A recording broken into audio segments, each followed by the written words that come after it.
नमस्कार दोस्तों, आज मैं आपको गणगौर पे अमर सुहाग प्रदान करने वाली भगवान शिव और माता पार्वती की कहानी सुनाने जा रही हूँ। अगर आपको ये कहानी पसंद आए तो नीचे कमेंट बॉक्स में गणगौर माता की जय अवश्य लिखें। तो आइए सुनते हैं गणगौर की कहानी। एक समय की बात है, भगवान शिव और माता पार्वती पृथ्वी पर भ्रमण करने के लिए निकले। शिव जी ने माता पार्वती से पूछा, आप 12 महीने के रास्ते से चलेंगी कि 6 महीने के रास्ते से? पार्वती जी बोली, मैं 12 महीने के रास्ते से चलूंगी। तब शिव जी ने पार्वती जी से कहा, लेकिन मेरी एक शर्त है, आप संसार के लोगों के दुखों को देखकर कोई भी हट नहीं करेंगी। पार्वती जी मान गईं। जब शिव जी पार्वती जी को लेकर चले तो रास्ते में देखा कि एक घोड़ी दर्द से तड़प रही थी। उसके बच्चा होने वाला था और वो दर्द में थी। उसकी पीड़ा देखकर पार्वती जी ने पूछा कि ये घोड़ी क्यों तड़प रही है?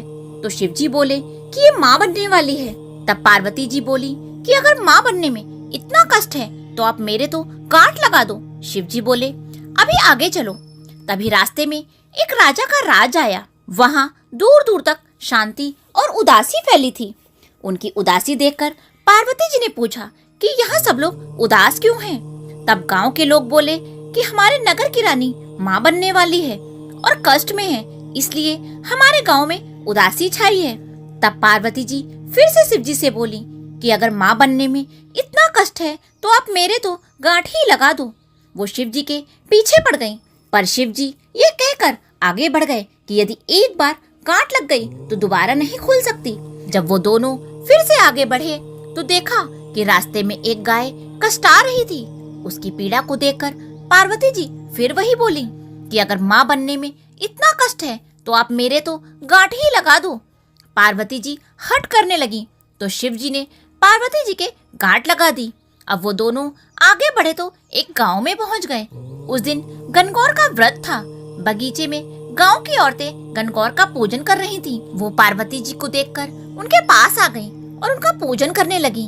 इससे खुश होकर पार्वती जी ने उनको अमर सुहाग होने का वरदान दिया। शिव जी पार्वती जी को ढूंढते ढूंढते वहां पहुंचते हैं तो पार्वती जी को फूल और पत्तों से ढका हुआ पाते हैं।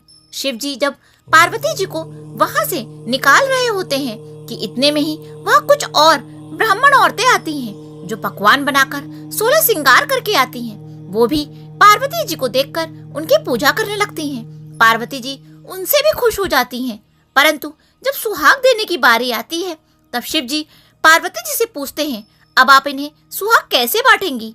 आप तो पहले ही सारा सुहाग बांट चुकी हैं। तब पार्वती जी अपनी छोटी उंगली से मेहंदी, मांग से सिंदूर और आंख से काजल निकालकर एक कलश के पानी में घोलकर उन सभी औरतों पर छींटे मारती हैं। इस तरह उनको सुहाग देकर वो दोनों आगे बढ़ते हैं।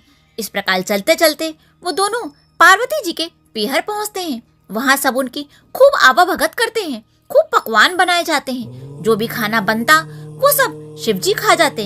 अब बेचारी पार्वती जी क्या खाएं, तो वह बथुए का साग खाकर पानी पी लेती हैं।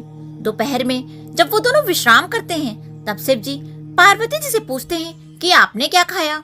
तो पार्वती जी कहती हैं, जो आपने खाया वही मैंने खाया। पार्वती जी के सो जाने के बाद शिव जी उनके पेट को खोलकर देखते हैं कि पार्वती जी ने क्या खाया, तो उनके पेट में बथुए का साग और पानी दिखाई देता है। पार्वती जी के जागने पर शिव जी उनसे बोले, आपने हमसे झूठ क्यों बोला? आपने तो बथुए का साग और पानी पिया था। तब पार्वती जी शिव जी से हट करती हैं कि आप मुझे वचन दें कि आज के बाद कोई भी किसी भी महिला के पेट में नहीं देख सकेगा, क्योंकि किसी भी महिला के पेट में उसके ससुराल और पीहर की लाज होती है। तब शिव जी पार्वती जी को वचन देते हैं। अब वो दोनों कैलाश पर्वत की ओर निकलते हैं तो रास्ते में गाय अपने बछड़े को चाटती हुई खूब खुश दिखाई देती है। ये देखकर पार्वती जी शिव जी से अपनी गांठ खोलने को कहती हैं। तब शिव जी बोले, मैंने आपसे पहले ही कहा था कि गांठ मत लगवाओ, लेकिन आपने तो जिद पकड़ ली। अब जब वो दोनों आगे बढ़ते हैं तो राजा के नगर में खूब ढोल नगाड़े बज रहे होते हैं। सभी लोग नाचते गाते खुशियां मनाते हुए दिखाई पड़ते हैं। तब पार्वती जी ने गांव के लोगों से पूछा कि क्या हुआ, आप सभी लोग इतने खुश क्यों हैं? तो सभी लोग बोले, हमारी रानी को बेटा हुआ है, उसी का जश्न मनाया जा रहा है। इसी तरह वो आगे चलते हैं तो उन्हें घोड़ी भी अपने बच्चों के साथ खूब खुश दिखाई देती है। यह देखकर पार्वती जी फिर शिव जी से गांठ खोलने की जिद करने लगती हैं।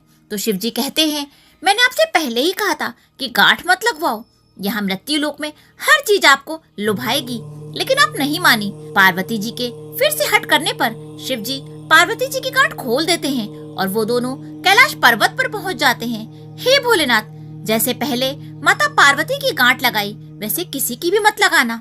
जैसी बाद में पार्वती जी की गांठ खोली, वैसे इस कहानी को कहने वाले, सुनने वाले और हुंकारा भरने वाले की भी गांठ खोलना। बोलो शिव भगवान और माता पार्वती की जय। बोलो गणगौर माता की जय।